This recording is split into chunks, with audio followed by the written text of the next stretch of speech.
¿Cómo están, amigos de @21? Pues el día de hoy me encuentro aquí en el Faro de Oriente y ustedes dirán por qué estoy aquí. Precisamente porque aquí va a ser parte de la sede de este programa que va a ser de artes plásticas, y es que aquí precisamente se concentran algunos de los talleres que manejan todo este tipo de cuestión, como lo que es la carpintería, el dibujo, la cerámica, el grabado, la cartonería. Precisamente aquí hacen muchos alebrijes. Pero bueno, ¿qué les parece si ya no les platico más y me acompañan a dar una vuelta por este lugar que es el Faro de Oriente para conocer los diferentes talleres y los oficios que imparten aquí sobre las artes plásticas? Acompáñenme, vámonos. Y bueno, amigos de @, seguimos aquí tirando el rock and roll en el Faro de Oriente, y ahora nos encontramos con el maestro y todo un artista, Luis Valverde, que trabajas lo que es la cerámica, ¿verdad? Claro, aquí nos encontramos y bienvenidos al Faro de Oriente. Muy bien. Carnalito, primeramente te veo muy chavo, por eso te voy a hablar de tú. ¿Hace cuánto te iniciaste en esto de las artes plásticas, en específico en la cerámica? Pues la cerámica, estudié artes visuales en la Esmeralda y me metí a los talleres de cerámica. Y bueno, allí fue mi primer acercamiento. Y después conocí a cubanos, ceramistas también, que fortalecieron más como el conocimiento sobre distintas técnicas, ¿no? Que son muy diversas también la cubana y la que se practica aquí en México. Ahora, ¿qué tan difícil es trabajar la cerámica? Primeramente, ahora sí que dime el paso a paso de cómo la trabajan ustedes. Bueno, hay dos procesos. Uno de los procesos es a través de moldes que son vaciados, y el otro es a través de construcción. El vaciado, pues, se realiza una figura en plastilina y a partir de ahí pues sacamos un molde, y ese molde nos va a servir para hacer una reproducción podemos hablar de arriba de 100 o las que sean, ¿no? Claro. Las que interesen, y eso va más enfocado hacia a comercializar, ¿no? el producto. Claro. Por aquí vemos que tienes un molde, y me estabas diciendo que sacaron esta pieza, ¿no? Aquí es yeso completamente esto, ¿verdad? Yeso cerámico, y pues de aquí sale esta pieza. Bueno, este es el primer paso, sacar el molde y tenerlo en yeso cerámico. Luego, ¿cuál es el siguiente paso? Pues después, ya que sale la pieza, la ponemos a deshidratar, se seca y después se hornea, ¿no? Le llamamos sancochado a la primera horneada, que la pieza queda totalmente, queda semicocida y nos sirve para decorarla. Entonces, una vez que ya la tenemos decorada, la metemos nuevamente al horno, y entonces ya ya con esmaltes se decora y se mete al horno, y entonces pues nuestra pieza ya queda vidriada, ¿no? Y ya es el acabado de la pieza. Son dos cocciones que se le realizan. Nos decías que aquí tienes algunas de las figuras que aquí precisamente los chavos que vienen a tomar los cursos de la cerámica. Aquí platícanos un poco de cuál es el procedimiento en este horno. Bueno, ahorita estamos haciendo un sancocho. Se va a quemar a 800 grados. Y nuestra pasta es para 1280 grados, que ya es alta temperatura. Entonces, el sancocho precisamente es lo que les decía, que después de que sale la pieza, ahorita todas las piezas están crudas, no tienen esa dureza que necesitamos para poderla decorar. Entonces ahorita la vamos a dejar aproximadamente 3 horas y media o 4, y bueno, una vez que se apaga el horno, y al siguiente día sacamos las piezas y ya podemos decorar, ¿no? Y otra vez, una vez que se decoran, se meten nuevamente. Oye, pues sí es un procedimiento bastante complicado trabajar la cerámica, por lo que veo. Sí, pues el proceso pues, es ancestral, ¿no? Y pues también se van combinando técnicas de diferentes, como ha pasado la historia, se van mezclando todas las técnicas y entonces van generando pues un proceso interesante, ¿no? Y complejo, realmente sí, la cerámica tiene su complejidad en todo su proceso. ¿Aquí tiene algún costo los cursos? No, todos los cursos son gratuitos. El Faro de Oriente, pues, de alguna manera, pues ese es uno de los objetivos, claro, que los talleres, pues no tengan ningún costo. Y pues los chavos vienen y pues animan, principalmente porque pues está accesible. Pues mi querido Luis, la verdad es que sí está algo muy complejo esto de la cuestión de la cerámica, pero un gran trabajo y pues ahora sí que eres un gran artista y un gran oficio esto de la cerámica. Sí, pues muchas gracias, o sea, bienvenidos y pues... Vámonos, gracias.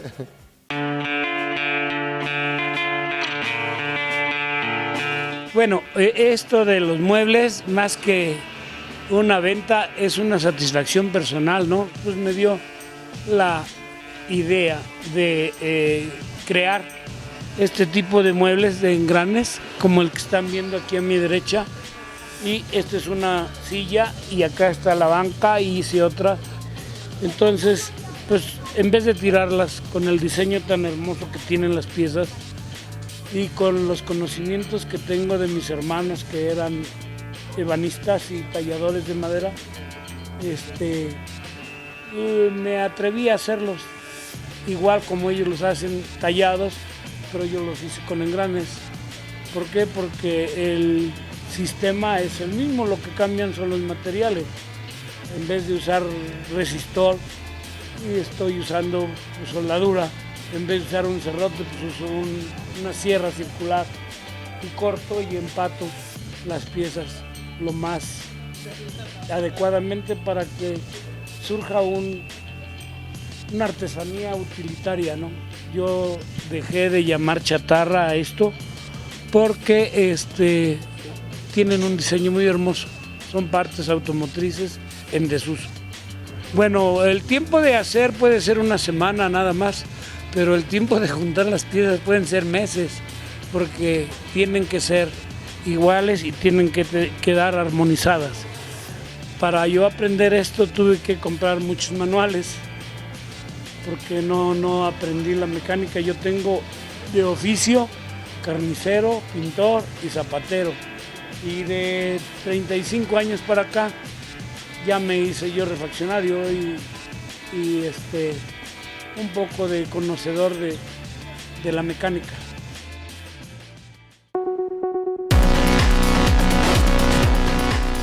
Y bueno amigos, seguimos aquí recorriendo los talleres que están aquí en el Faro de Oriente y ahora estamos con el maestro Alfredo Méndez, todo un artista este señor, y aparte estamos en el taller que es de soldadura y diseño de mobiliario en hierro, ¿verdad? Así es, bienvenidos. Perdón. Antes que nada, maestro, un honor estar sentado en parte de su mobiliario que usted precisamente se ha encargado de hacer junto con los alumnos que lo acompañan. Así es, pues muchas gracias. Les decía yo que invitar a la gente a que participe en este espacio. Este es un lugar increíble en el que los límites no existen, más que la propia persona que se los ponga. El espacio es, por decirlo de más, democrático. La gente aquí viene, hace sus proyectos que ellos tengan en mente, pues para proporcionarse en gran parte calidad de vida y de otra manera también, pues si su interés es comercializar sus productos, pues que también tengan a la mano este recurso. Me sorprende mucho, maestro, porque la cuestión del oficio y el arte va de la mano aquí. Por supuesto, la creatividad es un ingrediente muy importante aquí en este taller. Aquí hay que tener un ingrediente de locura importante, justo para incentivar la creatividad. Y de alguna manera, muchos muebles que hacemos aquí, pues llevan hecho en el Faro de Oriente. No, y aparte que son piezas únicas, porque nos estaba presumiendo, maestro, hace ratito que por ahí hay un sillón ¿no? Que usted hizo precisamente y que se ha exhibido hasta en el Museo de la Ciudad de México. Así es. En mi práctica, yo llevo aquí como docente 7 años. Hemos sacado más de 100 piezas de diseño que los chavos ya las están disfrutando en sus casas. Y cuando hablo de chavos, hablo de gente de 60 para abajo, porque yo rebaso esa edad. Oiga, maestro, perdón. Parte de este taller que usted imparte aquí, ¿cómo es que se inician los alumnos aquí a agarrar la cuestión de la creatividad y mezclando también lo de que es el oficio de la soldadura? Bueno, iniciamos, lógicamente, practicando cordones de soldadura. Usamos material impreso y material que consultamos en internet, diversos temas. Tratamos de estar de alguna manera en la vanguardia, temas como parametricismo, deconstructivismo, biomorfismo, hierro de forja, sustentabilidad, o sea, muebles con sustentabilidad, porque esa es una parte que nos importa mucho, ¿no? Claro. Es importante que la gente tenga una influencia, claro. O sea, hay una pieza impresa o a través de internet que consultes y de ahí puedas como que partir para rediseñar. O sea, el diseño es algo que se tiene que estar reinventando constantemente a partir de un antecedente previo. Maestro, viendo por ahí también algunas otras piezas, vemos que mientras más complejo sea, más valor artesanal tiene. Yo diría artístico o de diseño. Por supuesto que también hacemos piezas artesanales. Andamos transitando entre dos propuestas que a mí me parecen que son importantes. Tanto la parte tradicional, la propuesta tradicional, como la propuesta contemporánea. Y si ustedes observan un poco el taller, pues hay esta propuesta a través de nuestras creaciones, de nuestros muebles, de nuestras esculturas, en los dos sentidos. Tenemos la propuesta tradicional y la contemporánea. ¿Qué le parece si me va dando redes sociales para que los chavos que estén interesados en esto de la creación de muebles en hierro, pues sepan a dónde acudir? Bueno, el Faro tiene una página en Facebook que pueden estar consultándola. Viene todo tipo de prácticas que se llevan aquí en el Faro de Oriente.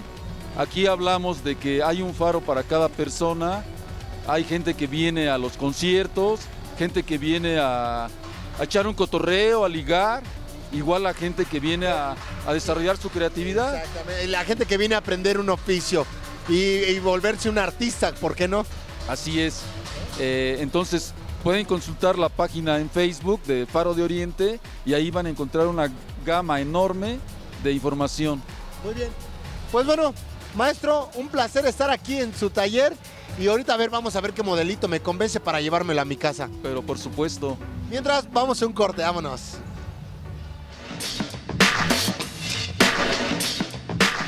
La Ciudad de México se encuentra llena de manifestaciones artísticas que dan vida al paisaje urbano de sus principales avenidas.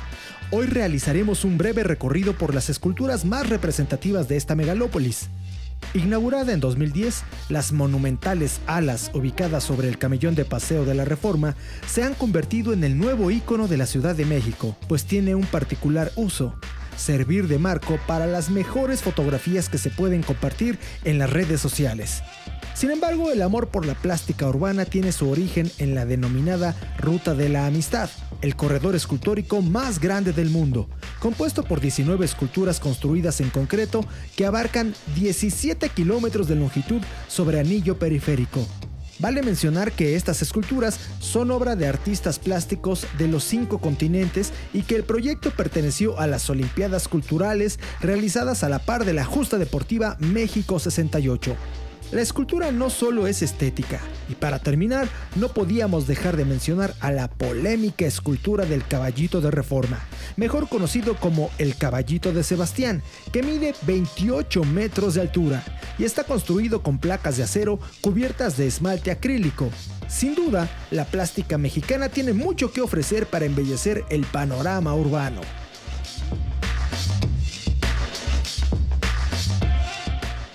Y bueno, amigos, ¿cómo vieron esta cápsula de las esculturas urbanas? Muy interesante, ¿no? Pero ahora me encuentro, siguiendo con este recorrido aquí en el Faro de Oriente, me encuentro con Edmundo y Magnolia, maestros de cartonería y alebrijes. Antes que nada, muchísimas gracias por recibirnos aquí.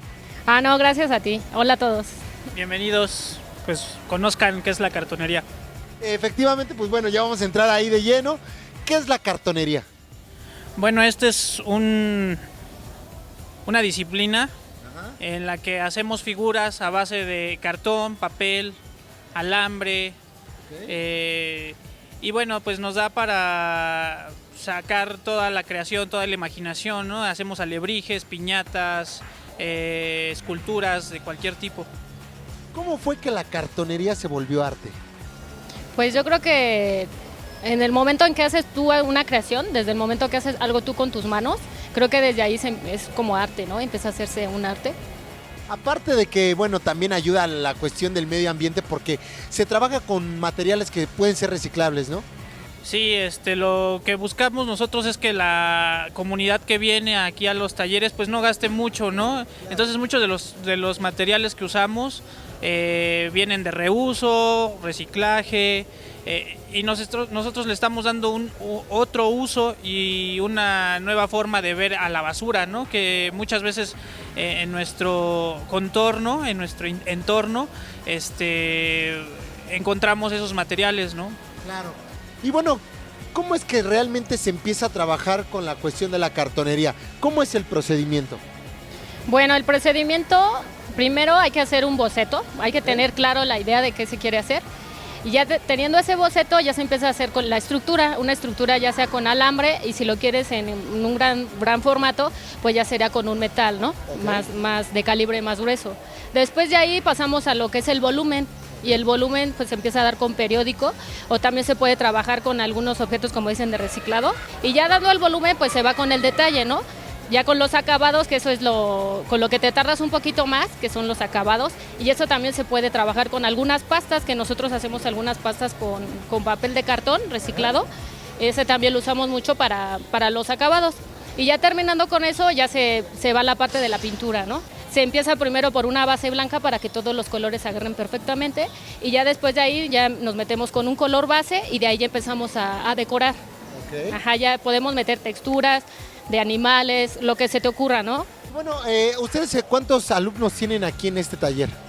Bueno, tenemos en la mañana unos 30 niños y en la tarde, el miércoles y sábado también hay 60 personas, ¿no? Adultos, jóvenes. O sea, no hay una edad para poder aprender la cuestión de la cartonería. No, realmente no hay una edad. De hecho, los niños vienen con la inquietud ya de hacerlo en volumen, ¿no? Ya lo plano ya les aburre, ¿no? Ya quieren algo en plano y como los niños pues tienen mucha imaginación, pues bien, ¿sabes qué? Yo quiero hacer esto. Vienen al taller y ven las figuras, pero es que yo quiero hacer este dinosaurio, yo quiero hacer esto, ¿no? No, y ahorita que están de moda los superhéroes, pues me imagino que todo el mundo quiere hacer que el Capitán América, que el Hombre Araña.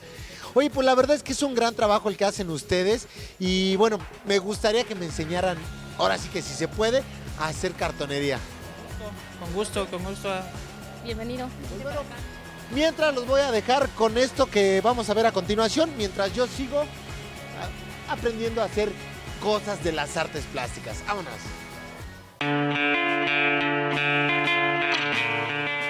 Hola, soy Aurora Díaz y estamos en la galería de la Escuela de Iniciación Artística número 4. Nos encontramos en una muestra de artes plásticas, concretamente de dibujo de segundo año. El título es Coco Collage y en ella podemos ver una serie de ejercicios acabados y ejercicios en proceso que realizaron las alumnas a lo largo del año escolar. Retomamos la representación desde diversos ámbitos, desde los netamente académicos, donde experimentamos con técnicas clásicas, y también otros incluso de tipo lúdicos, donde mezclamos una serie de materiales y de figuras reales e irreales. Cuando pienso en artes plásticas, nunca pienso en un concepto y en una definición. Pienso en un vínculo con el mundo, en un vínculo con la realidad y en una posibilidad abierta a todas las personas.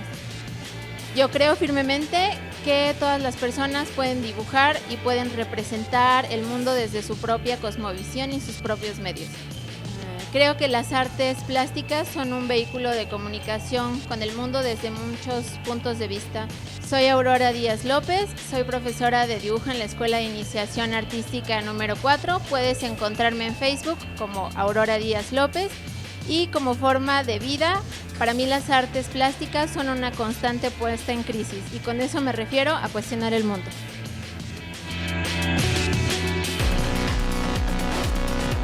Las instalaciones artísticas son un género de arte contemporáneo que tomó impulso a partir de la década de los 50 para crear una experiencia conceptual en el público utilizando un ambiente determinado. Tomando como base la relación que existe entre el arte y el skate, se creó Cinema Skate Park, un programa de reflexión en torno a la cultura skate que reúne a los mejores exponentes de la gráfica sobre tablas en un recorrido virtual por las calles de la Ciudad de México. Esta instalación artística utiliza videos y otros recursos materiales como una pista abierta a todo el que quiera mostrar su talento en la tabla para activar la reflexión sobre las culturas urbanas, el espacio público y el derecho a la ciudad a partir de las expresiones propias del movimiento. La exposición incluye un ciclo de cine, mesas de diálogo, talleres y conciertos, y estará disponible hasta el próximo 25 de julio en la Sala Donceles del Centro Cultural España. No te la pierdas. Ay, esto de la cartonería, la verdad es que es muy laborioso y yo ya me cansé, pero creo que mis amigos ya están por terminar y yo ni la mitad llevo. Pero mejor lo voy a terminar en mi casa y sirve que me cambie porque ya me ensucié mucho de engrudo. Y vamos a platicar al ratito con este cuate que es la propuesta musical que se llama Zain. Y la verdad es que está muy interesante el concepto que trae él. ¡Vámonos! Y me llevo hasta el engrudo.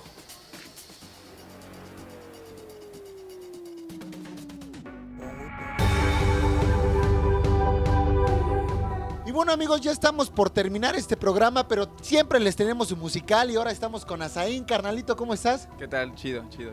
Muy bien. Oye, ante todo, gracias por recibirnos aquí en tu casa, donde aparte de ser tu lugar de ensayo, también es tu lugar de relajación, porque pues aquí haces otro tipo de cosas. Haces arte, haces cultura y haces muchas cosas más.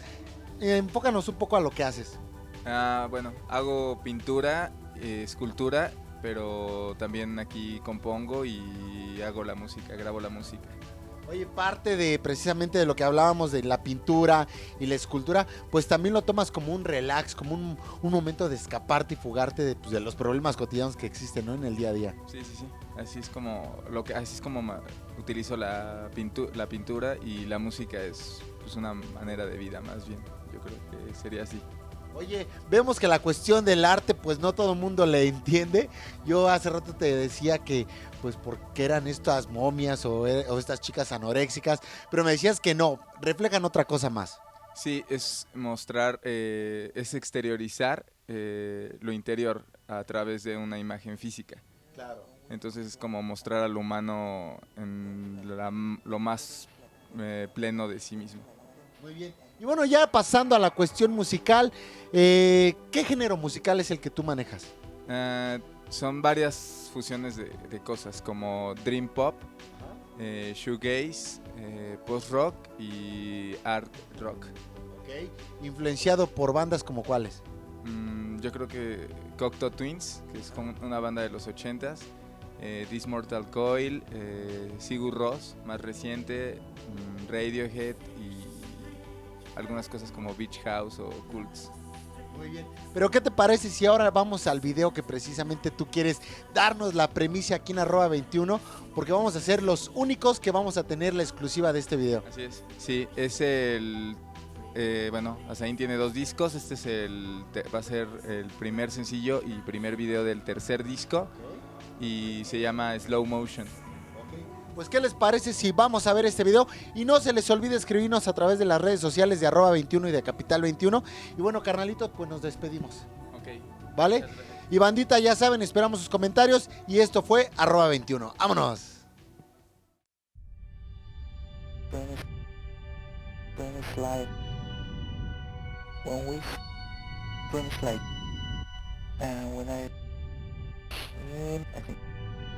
I mean, when we slide, I mean, when we slide,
Stop it.